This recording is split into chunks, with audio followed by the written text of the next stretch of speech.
Cholesterol తో ఇబ్బంది పడుతున్నారా? డయాబెటిస్ రివర్స్ చేసుకోవాలా? డైట్ తో పరిష్కారం. Contact functional nutrition Vinisha Reddy.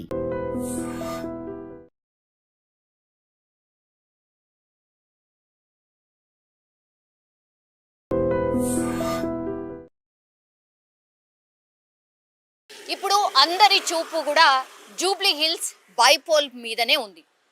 Actually Jubilee hills బైపోల్లో దగ్గర 3,98,000 ఓటర్లు ఉన్నారు. జనరల్లీ కూడా సిటీలో చాలా మంది కూడా బయటికి రారు, ఓట్ అయ్యారు. అండ్ జూబ్లీ హిల్స్ అంటేనే మనకు తెలుసు కదా, అంత పెద్ద పెద్ద పర్సన్స్ ఉంటారు. అంటే ఇండస్ట్రియలిస్ట్, అట్లాగే రాజకీయ నాయకులు, సినీ సెలబ్రిటీస్, వీళ్ళందరూ కూడా ఉంటారు. సో అట్లాంటి ప్రాంతంలో ఇప్పుడు ఎలక్షన్ జరగబోతోంది, బై ఎలక్షన్. అది బీఆర్ఎస్కి సంబంధించిన సిట్టింగ్ ఎమ్మెల్యే మాగంటి గోపీనాథ్ చనిపోయిన తర్వాత. అయితే సానుభూతి పరంగా యాక్చువల్లీ మాగంటి గోపీనాథ్ వైఫ్ ఎవరైతే ఉన్నారో సునీత గారిని బరిలోకి దింపబోతున్నామని బీఆర్ఎస్ పార్టీ ఆల్మోస్ట్ ప్రకటించేసింది. ఇంకా మిగతా పార్టీలు అయితే అనౌన్స్ చేయలేదు. కాంగ్రెస్ పార్టీ నుంచి నవీన్ యాదవ్ బరిలో ఉండబోతున్నారని ఒకటి, తర్వాత బీజేపీ నుంచి మాధవీలత ఉండొచ్చు అనేది కూడా ఒక చర్చ అయితే నడుస్తోంది. మేబీ తెలీదు, అది కూడా కొంత వాళ్ళు కూడా ఒక ఆలోచనలో ఉన్నట్టు చెప్తూ ఉన్నారు. బట్ లీక్స్ అయితే ఇదే. సో ఇటువైపు చూస్తేనేమో బీఆర్ఎస్ సిట్టింగ్ సీట్ చాలా బలంగా ఉంది హైదరాబాద్లో బీఆర్ఎస్. అది ఎవరు కూడా కాదనలేని సత్యం. బికాస్ హైదరాబాద్లో దగ్గర కోర్ హైదరాబాద్లో 16 స్థానాల్ని దక్కించుకుంది బీఆర్ఎస్ పార్టీ.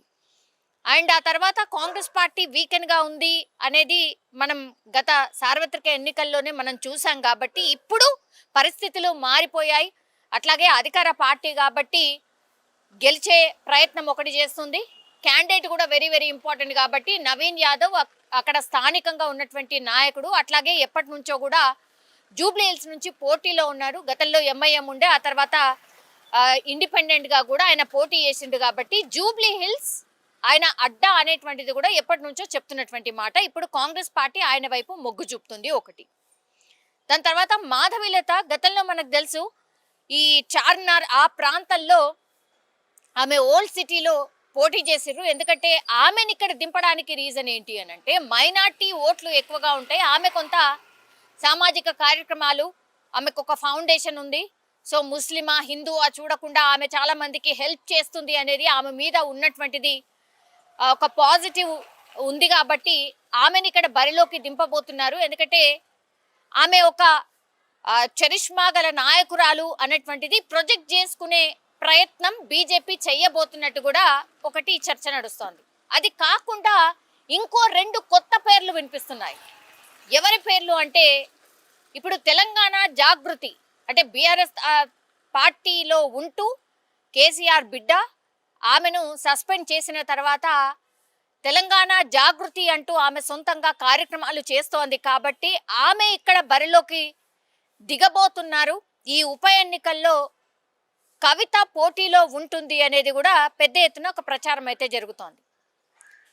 ఇంకో భారీ ట్విస్ట్ ఏంటంటే రేపు బీసీల కోసం బీసీ నినాదంతోని ముందుకొస్తున్నటువంటి ఒక కొత్త పార్టీ ఆవిర్భవించబోతోంది రేపు.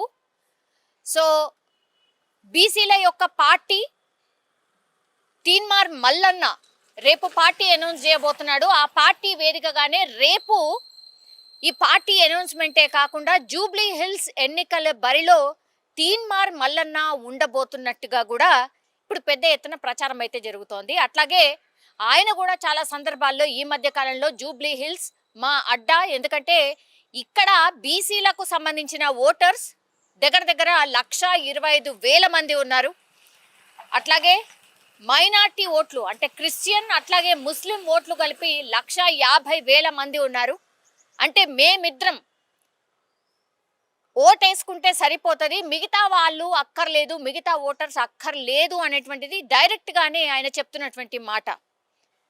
సో బీసీకి సంబంధించిన నాయకులకే వేస్తారు. కాబట్టి ఏ పార్టీలు ఏం చేసినాయి ఏం చేయలేదు అనేది ఇంటింటికి వెళ్ళి మేము చెప్పబోతున్నాం. జూబ్లీ హిల్స్ మేము కొట్టబోతున్నామని రేపు పార్టీ అనౌన్స్మెంటే కాకుండా ఈ సెన్సేషన్ అనౌన్స్మెంట్ అంటే రేపు పార్టీ ఆవిర్భావంలోనే జూబ్లీహిల్స్ బరిలో నేను ఉండబోతున్నానని తీన్మార్ మల్లన్న అనౌన్స్ చేయబోతున్నట్టుగా కూడా చెప్తున్నటువంటి పరిస్థితి. సో చూడాలి. ఇప్పుడు కాంగ్రెస్ పార్టీలో బరిలో ఉన్నటువంటి నవీన్ యాదవ్ ఏమో బీసీ, మళ్ళీ ఇప్పుడు బీసీ తరఫునే బీసీ కోసం పార్టీ పెడుతున్నటువంటి తీన్మార్ మల్లన్న కూడా బరిలో ఉంటే అగైన్ బీసీ ఓట్లు చీలిపోతాయా? సో రాజకీయం ఎలా ఉండబోతోంది? పార్టీ అనౌన్స్ చేసిన తర్వాత ఆయన బరిలోకి దిగితే ఇక్కడ రాజకీయం ఎట్లా మారబోతోంది? అట్లాగే తెలంగాణ జాగృతి తరఫున ఇప్పుడు కవిత కూడా బరిలో ఉంటే తను కూడా బీసీలకు న్యాయం, బీసీల కోసమే పోరాటం చేయాలి అనేటువంటి నినాదం ఎత్తుకున్నారు. కాబట్టి ఇప్పుడు కవిత కూడా బీసీల గురించే పెద్ద ఎత్తున మాట్లాడబోతున్నారు అనేది కూడా మనకు తెలుసు. సో ఇట్లా మొత్తం బీసీ ఓటర్లని ప్రభావితం చేసేలాగా ఇప్పుడు జూబ్లీ హిల్స్ ఉప ఎన్నిక ఉండబోతోంది అనేది మనకైతే స్పష్టంగా అర్థమవుతోంది. సో వీటన్నిటినీ బేరీజ్ వేస్తూ పార్టీలు ఎత్తులు పై ఎత్తులు ఎలా ఉండబోతున్నాయి, అట్లాగే 3 పార్టీలు ఉండనే ఉన్నాయి. ఇప్పుడు 2 కొత్త పార్టీస్ అంటే తెలంగాణ జాగృతి అనుకోండి, ఆ తర్వాత ఇప్పుడు తీన్మార్ మల్లన్న పెట్టేటటువంటి పార్టీ అనుకోండి, ఇవి 2 పార్టీలు కూడా బరిలో ఉంటే మరి ఓట్లు ఎలా చీలిపోతాయి, ప్రజల ఆలోచన ధోరణి ఎలా మారబోతోంది, ఇదంతా కూడా క్వైట్ ఇంట్రెస్టింగ్గా మారబోతున్నాయి. ఇంకోవైపు ఏమో సర్వేలు పెద్ద ఎత్తున వస్తున్నాయి. యాక్చువల్లీ ఈ సర్వేలన్నీ కూడా 90% ఫేక్ సర్వేస్, అసలు ఏమీ కూడా గ్రౌండ్ లెవెల్లో శాంపుల్స్ తీసుకోకుండానే వస్తున్నటువంటి సర్వేలు, ఎవరి పార్టీలు వాళ్ళకు అనుగుణంగా ప్రచారం చేసుకున్నటువంటి సర్వేలని చాలా మంది కూడా విశ్లేషకులు చెప్తున్నటువంటి పరిస్థితి. సో చూడాలి. మరి జూబ్లీ హిల్స్ బైపోల్ దగ్గరకు వస్తున్న కొద్దిగా హీట్ అయితే పెరుగుతోంది. మరి ప్రజల మూడ్ ఎలా ఉండబోతోంది, ప్రజలు ఏమనుకుంటున్నారు, ప్రజలు ఎవరి వైపు ఉన్నారు అనేది కూడా కొద్ది రోజులు గడిస్తే కానీ తెలిసే అవకాశం అయితే కనిపించట్లేదు. నిజంగా ప్రస్తుతం ఉన్నటువంటి సమాజం దేనికి ప్రయారిటీ ఇస్తుంది?